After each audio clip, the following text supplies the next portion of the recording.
제가 참 조금은 신기한 일, 그래도 되게 의아한 일, 이런 일을 좀 겪었습니다.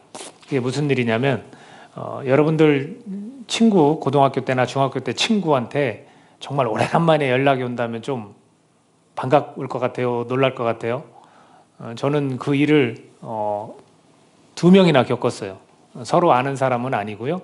따로따로인데, 한 사람은 25년 만에 연락이 돼서 소식을 들었습니다. 중학교 때 친구인데, 그 친구가 지금은 무엇을 하고 있냐면, 그래도 좀 놀란 게 좀 꽤 유명한 그런 가게를 여러 가지 이렇게 체인점을 내서 하고 있더라고요. 그래서 전혀 예상치 못한 그런 예술 작품을 좀 만드는 듯 그런 것들을 통해서 이렇게 삶을 살아가고 있더라고요. 그래서 좀 놀랐어요. 매스컴에도 조금 나와 있고 연예인들도 많이 그 가게를 이용하고 이런 것 때문에 어떻게 이런 삶을 살지라고 조금 놀랐고요. 그리고 또 하나는 31년 된, 정확히 31년 된 친구인데 고등학교 때 알고 봤더니 고등학교 3학년 때 같은 반이었더라고요. 그래서 전화를 하는데 나 누구누구야, 나 기억하겠어 하는데 어렴풋이 이름은 들어본 것 같은데 잘 모르겠다고 이제 제가 그랬죠. 그래도 한참을 통화를 하는데 이제 고등학교 때 앨범을 이렇게 캡처를 해서 보내줬는데 거기 있더라고요. 그래서 하고 이제 알았거든요. 근데 그 친구가 목사가 됐어요. 목사가 돼서 저한테 뭐라고 하냐면, 야, 너 예전에 고등학교 때 침 좀 많이 뱉었지? 이제 이렇게 이야기를 단번에 하는 거예요. 너 침 많이 뱉고 다녔잖아. 이렇게. 그 친구 아는 거죠. 제가 어떻게 생활을 했는지, 같은 반이었으니까. 그러면서 추억이 새록새록 나기도 하고 또 굉장히 반갑더라고요. 근데 개척을 해서 한 5년이 지난 것 같은데 너무 힘든 거예요. 사모님도 그냥 풀타임으로 일하시고, 작년에 한 4년째는 굉장히 힘들었다는 고백도 하고, 그러니까 31년 됐는데도 대화가 그냥 막 되더라고요.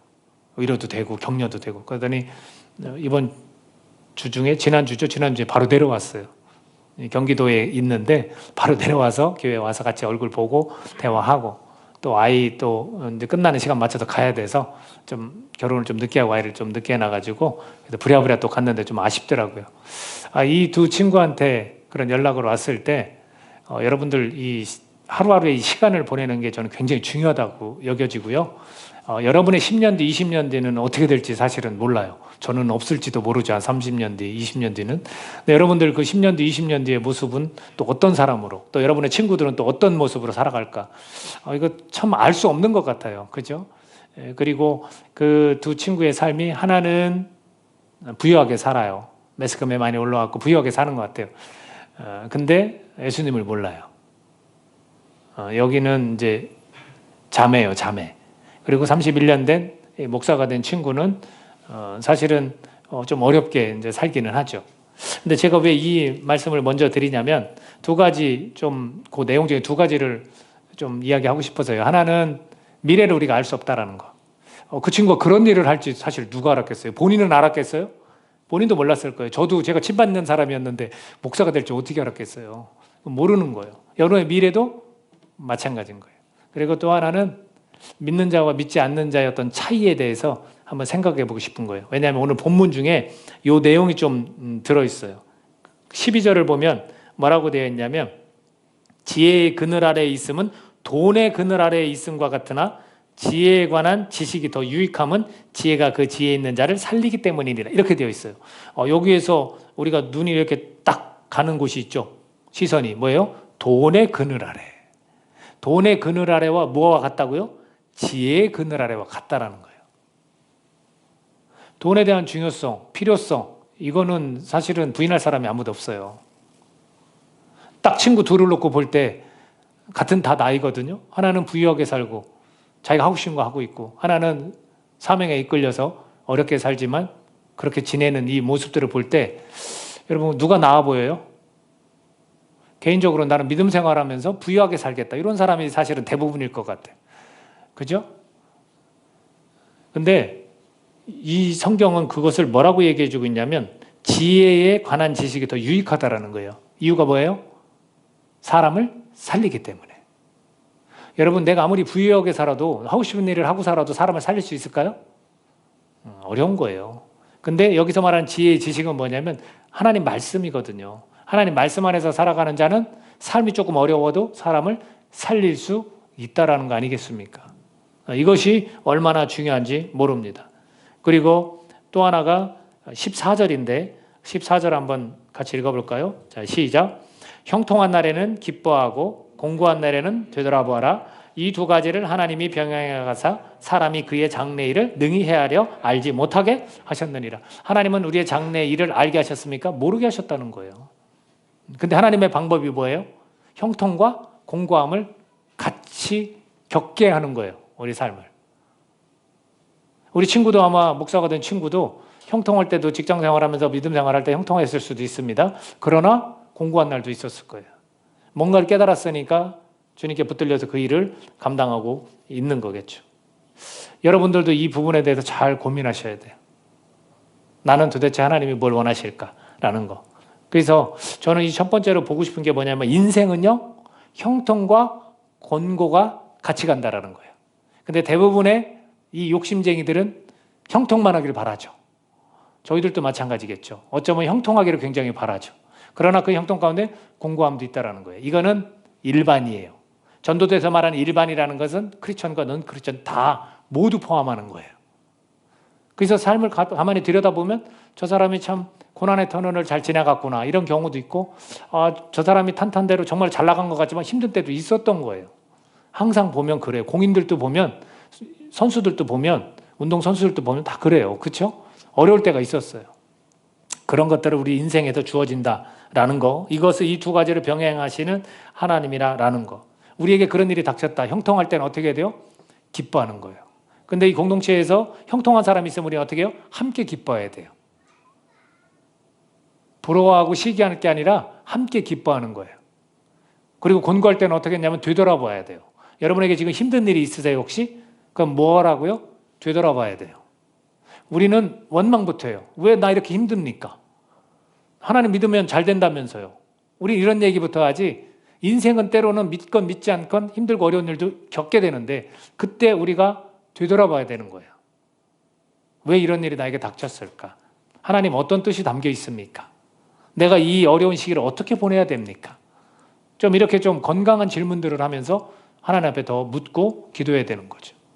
그것을 오늘 우리에게 보여줍니다. 근데 이거에서 끝나면 그래 내 삶은 형통할 때도 있고 공고할 때도 있고 고난 가운데 있을 때도 있지 이렇게 받아들이면 좀 속이 시원한 것 같지만 또 그렇지가 않아요. 인생이 그렇게 단순하지가 않습니다. 여기서 의문되는 일이 있어요. 그게 뭐냐면 15절입니다. 같이 한번 읽어볼까요? 15절. 자, 시작. 내 허무한 날을 사는 동안 내가 그 모든 일을 살펴보았더니 자기의 의로움에도 불구하고 멸망하는 의인이 있고 자기의 악행에도 불구하고 장수하는 악인이 있으니 이거 의문스럽지 않습니까? 왜 하나님 저 사람은 악한데 잘 됩니까? 저 사람은 굉장히 착하고 하나님을 위해서 저렇게 사는데 왜 이렇게 저렇게 삶이 곤고하고 힘들어니까?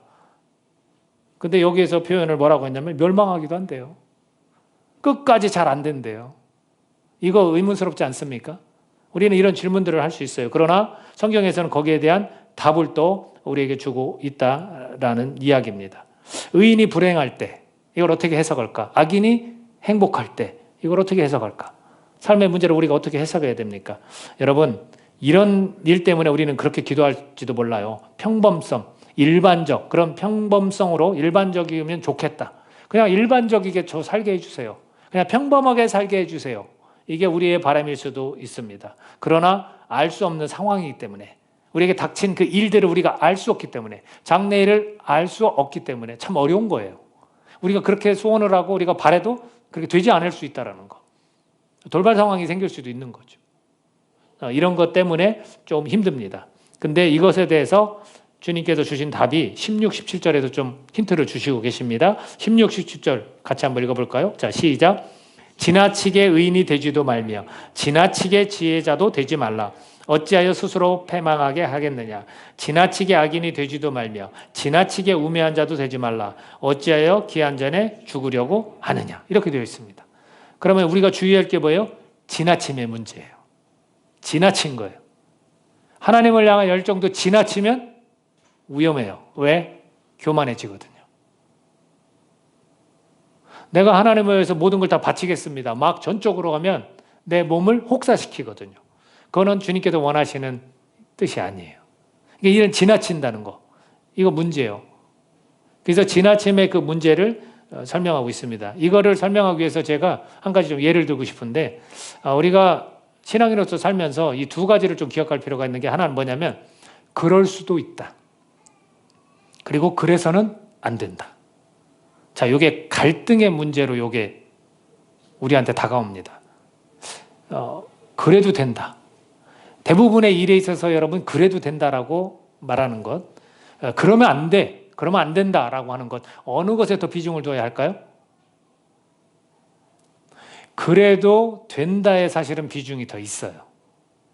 자, 요거를 조금 설명해 보면요, 이게 어떤 긴장 관계에 있거든요.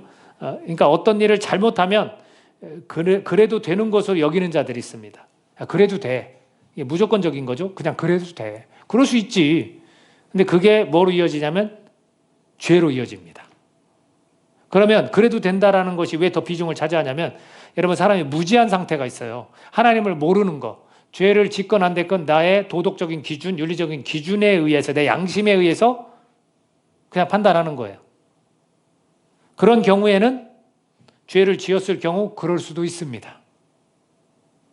여러분이 이런 무지 상태에 있었을 때, 하나님을 모를 때 여러분이 지은 죄가 있어요. 그럴 수도 있습니다. 그러니까 대부분의 사람들이 그러니까 우리는 거기에 비중을 두는 거예요. 그럴 수도 있어요.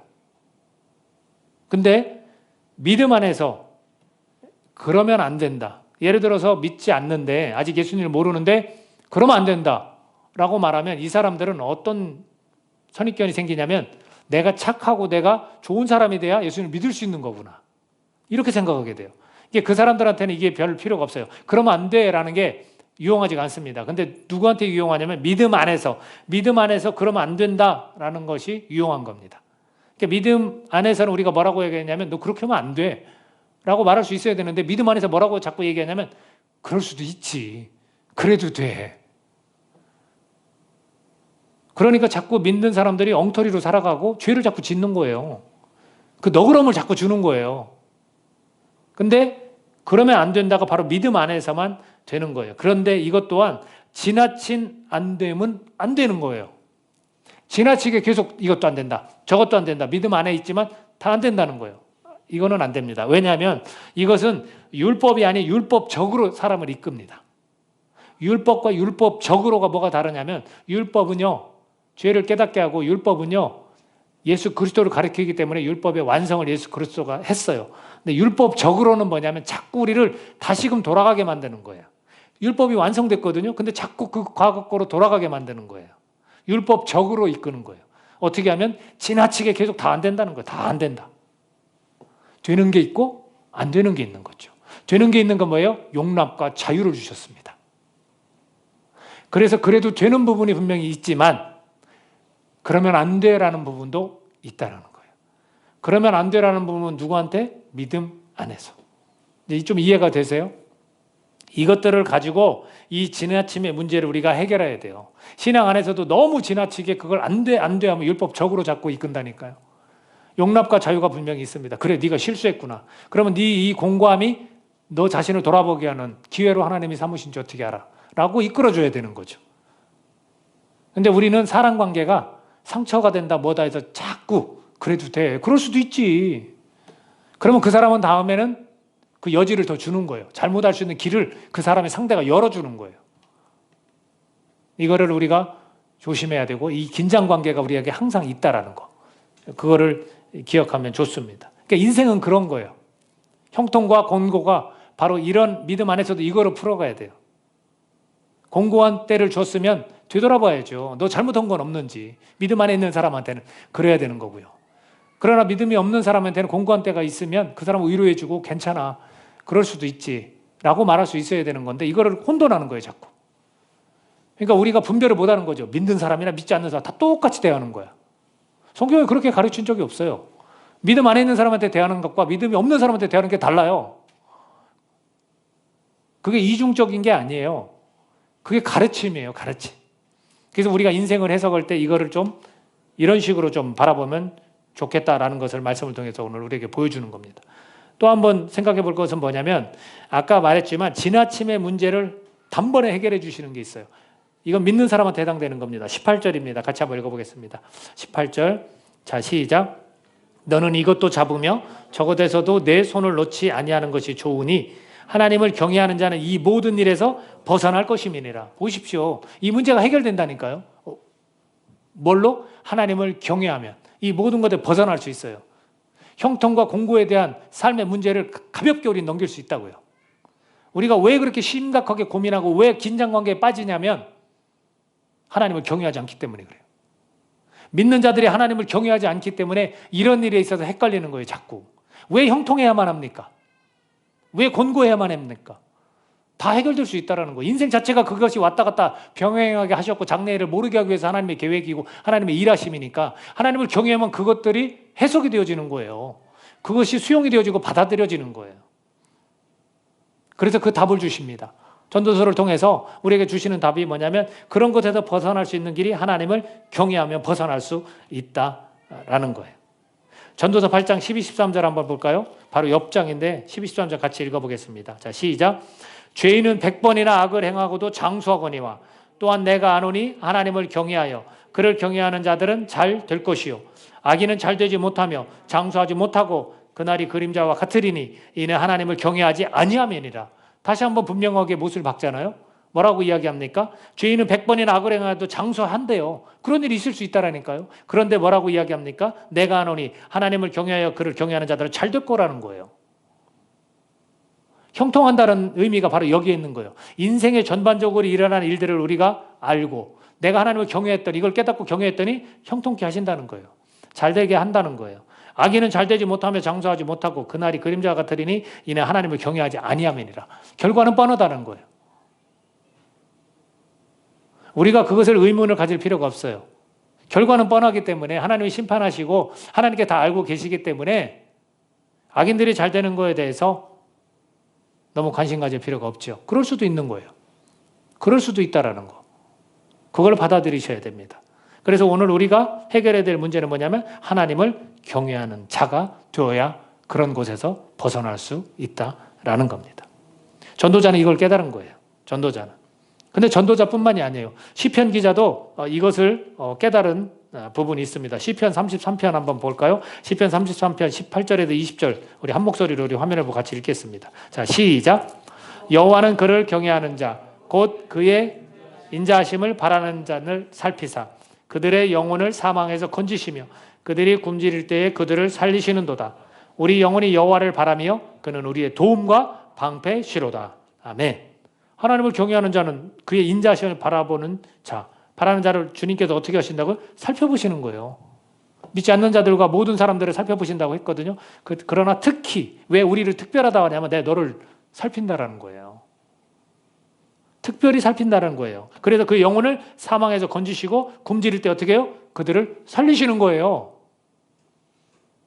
세상에는 모든 사람들 하나님이 다 똑같이 보시지만 특별히 내가 너를 본다라는 거죠. 하나님을 경외하는, 나를 경외하는 너를 본다라는 거예요. 그래서 그가 굶주릴 때 살리신다는 거예요. 사망에서 건지신다는 거예요. 그래서 우리 영혼이 여호와를 바라며 그는 우리의 도움과 방패시로다. 저와 여러분의 도움이 누굽니까? 하나님이에요. 우린 그걸 알고 있어요. 왜? 우리가 지금 하나님을 경외하기 때문에. 그리고 우리를 하나님을 경외하도록 만드신 분이 있습니다. 누굽니까? 예수님이에요. 갈라디아서에서 이런 말을 하죠. 너희가 다 믿음으로 말미암아 그리스도 예수 안에서 하나님의 아들이 되었나니. 우리가 하나님의 아들이에요. 우리를 양자, 아들 삼아주셔서 우리가 하나님을 경외하게 된 겁니다. 예수님 때문에 하나님을 경외할 수 있게 된 거예요. 그러니 앞으로 더 우리가 하나님을 경외하는 삶을 살면 이런 복잡한 얽힌 지나침에서 벗어날 수 있고 이런 긴장 관계 속에서 우리가 이것을 말끔히 해결해 나갈 수 있다라는 겁니다. 도움이 어디에서 옵니까? 여호와께로다. 하나님께서부터입니다. 끝으로 제가 그리스도인의 입장을 한번 더 깊이 있게 한번 이야기를 좀 나눠보고 싶은데요. 우리 그리스도인들이 해야 될 일 중에 하나가 뭐냐, 이 평범의 은혜를 누릴 수 있어야 되는 거예요. 일반적인 그 은혜를 우리가 누릴 수 있어야 돼요. 그것을 전도서에서는 또 말해주고 있습니다. 그래서 하나님의 선물에 대해서 전도서에서는 몇 번 언급을 하는데 또 언급을 하기 시작을 합니다. 그만큼 중요하다는 얘기겠죠. 하나님의 선물이 뭔지. 그래서 전도서 5장 18절에서 19절 두 구절 한번 읽어볼까요? 자, 18, 19절 시작. 사람이 하나님께서 그에게 주신 바 그 일평생에 먹고 마시며 해 아래에서 하는 모든 수고 중에서 낙을 보는 것이 선하고 아름다움을 내가 보았나니 그것이 그의 몫이로다. 또한 어떤 사람에게든지 하나님이 재물과 부요를 그에게 주사 능히 누리게 하시며 제 몫을 받아 수고함으로 즐거워하게 하신 것은 하나님의 선물이라. 우리가 지금 먹는 거, 하루하루를 보내면서 시간을 보내면서 먹고 마시고 우리가 땀 흘려 수고한 것, 그게 네 몫이라는 거예요. 그것 때문에 우리가 즐거워하면 그거보다 더 아름다운 게 없다라는 거예요. 근데 우리는 즐거워합니까? 또 어떤 사람에게는 재물을 주세요. 재물을 주셔서 그 재물 때문에 내가 누리는 그 즐거움이 있다면, 그 수고의 즐거움이 있다면 그것도 하나님의 선물이라는 거예요. 결국은 아주 간단한 거예요. 먹고 마시고 일하는 거를 내가 즐거워하면 그것이 하나님의 선물이라는 거예요. 또 있습니다. 전도서 또 9장에 가서 뒤에 부분에 또 이야기합니다. 9장 7, 9절 한번 읽어보겠습니다. 7절부터 9절까지. 자, 시작. 너는 가서 기쁨으로 내 음식물을 먹고 즐거운 마음으로 내 포도주를 마실지어다. 이는 하나님이 내가 하는 일들을 벌써 기쁘게 받으셨음이니라. 내 의복을 항상 희게 하며 내 머리에 향기름을 그치지 아니하도록 할지니라. 내 헛된 평생의 모든 날 곧 하나님이 해 아래에서 내게 주신 모든 헛된 날에 내가 사랑하는 아내와 함께 즐겁게 살지어다. 그것이 내가 평생의 해 아래에서 수고하고 얻은 내 몫이니라. 일반적인 거 아니에요? 평범한 거예요. 먹고 마시고 그걸 즐거워하라는 거예요. 그러면 네가 하는 일을 나는 기쁘게 받을 거야. 왜? 내가 사랑하는 자녀니까. 그리고 내게 준 내 아내와 행복하게 살으라는 거예요. 즐겁게 살으라는 거예요. 그것이 내 몫이라는 거죠. 저는 이것을 그리스도인들이 받아들였으면 좋겠어요.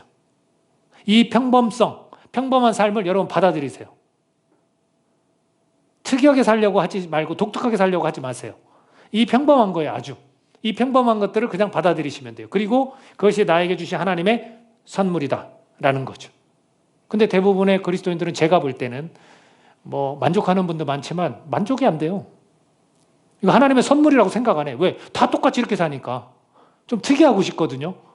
더 내가 누리고 싶거든요. 그래서 주어진 것에 만족할 수 있어야 하는데 그러지 못한다는 거예요. 왜 그럴까요? 욕심이에요. 욕심이고 더 많은 것을 내가 원하기 때문에 그래요. 그리고 자꾸 비교에 시달려요, 여러분.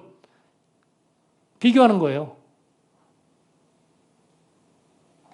제가 저보다 이 땅에서 잘 되는 친구와 비교하면 제가 행복하겠습니까? 제 주어진 것에 저 만족하는 거예요. 우리는 이 비교와 시기 때문에 만족을 못하는 거예요, 자꾸. 남 잘된 얘기를 계속 들으면 여러분 배 아프죠? 이게 인간이거든요. 내가 그거를 시기하지만 그걸 당장 내려놓고 만족할 수 있어야 되는 거예요. 그래, 저 사람은 저 사람 인생이야. 저 사람 형통, 악인이지만 형통해도 괜찮아. 주님 다 아시잖아요. 내 욕심 때문에 그래. 내가 그렇게 누리고 싶거든. 원하거든요. 일상의 그 소중함을 받아들이면서 사는 자들이 누구냐면 그리스도인인 거예요. 여러분, 그 평범의 이 행복을 받아들이십시오. 주어진 하루하루를 받아들이십시오. 이 시간들을 즐거워하십시오. 그것이 우리의 몫입니다. 하나님의 선물입니다. 자, 여기서 끝나면 그리스도인이 아니죠. 저는 이 자세도 되게 흔들리기 때문에 말씀드린 거고요. 실제로 중요한 것은 주님은 우리를 평범을 넘어서 비범한 삶으로 부르셨습니다. 믿으십니까? 비범한 삶이 뭔지를 보자고요. 평범한 삶을 살게 하셨지만 이것을 뛰어넘는 비범한 삶으로 우리를 부르셨어요. 그게 크리스천이에요. 그게 나예요. 그게 하나님의 자녀들이라는 거죠. 이것을 볼 때 하나님 나라의 관점으로 볼 수 있어야 되는데 우리가 그러지 못할 때 문제가 생겨요. 전도서 7장 29절에 보면 이런 표현이 있거든요. 내가 깨달은 것은 오직 이것이라. 곧 하나님은 사람을 정직하게 지으셨으나 사람이 많은 꾀들을 낸 것이라. 자꾸 하나님의 관점으로 보지 않아. 하나님 나라 관점으로 보지 않아요. 내 관점으로 자꾸 보고요. 자꾸 비교하고 시기하는 것도 다 여기에서 오는 거예요. 자꾸 꾀를 내는 거예요. 나는 너에게 내 몫이 이렇게 줬는데 아름다운 아내를 줬으면 거기에서 만족해야지. 이보다 더 좋은 여자는 없을까? 그거 생각해서 뭐예요? 내 몫이 아니에요, 그거는. 다른 사람 가정은 이렇게 잘하는데, 다른 가정 남편은 이렇게 잘하는데, 다른 가정 아내는 이렇게 잘하는데, 그게 자기 꾀죠, 꾀. 자, 그렇다면 우리는 하나님 나라 관점으로 볼 수 있어야 되는데, 여러분 이 인생의 결국은 뭐냐면 표대를 향해서 달려가는 자들입니다. 우리가 표대를 향해서 달려가는 거예요. 목표가 있어요. 그 목표를 향해서 우리는 달려가는 겁니다. 여러분, 갈라디아 교회에 문제가 생겼습니다. 그 문제가 생긴 교회에 사도 바울이 떡하니 던진 메시지가 있어요. 봐요. 갈라디아서 5장 7절 한번 같이 읽어볼까요? 자, 시작. 너희가 다름질을 잘 하더니 누가 너희를 막아 진리를 순종하지 못하게 하더냐. 이게 문제였어요. 표대를 향해서 잘 가고 있는데 누가 가로막아요. 막는단 말이에요. 그것을 말해주고 있어요. 문제가 생긴 거죠. 하나는 율법적으로 그들을 쭉 이끌고요. 할례 문제로 막 이끌어요. 할례를 꼭 받아야 된다는 거예요. 그래서 결국은 육체를 자랑하게 만들었어요. 아니다, 십자가를 우리는 자랑해야 된다. 이렇게 결론을 내려줬어요. 또 하나는 자유라는 이름으로 방종하게 만들어요. 아까 말씀드렸죠? 그럴 수 있어. 자꾸 크리스천들이 죄를 짓는데 그럴 수 있어. 하나님이 기뻐하시지 않는 일을 했는데 그럴 수 있지. 이런 자들 때문에 자꾸 잘 달려가다가 이것이 가로막히는 거예요. 막는 자들이 있는가 하면 막는 것들이 있다라는 겁니다. 여러분, 평범만 가지고 그리고 평범 안에서만 머무르는 그런 삶만 우리가 살아가면 안 되고 비범한 삶으로의 이어지지 않는 그런 삶을 살면 안 되는 거예요. 표대를 향해서 계속 나아가야 되는데 가로막히니까 평범에 머무르는 거예요, 자꾸. 그러니까 믿는 자나 믿지 않는 자나 똑같은 거고, 믿지 않는 자가 잘 살면 믿는 자지만 잘 살고 싶고,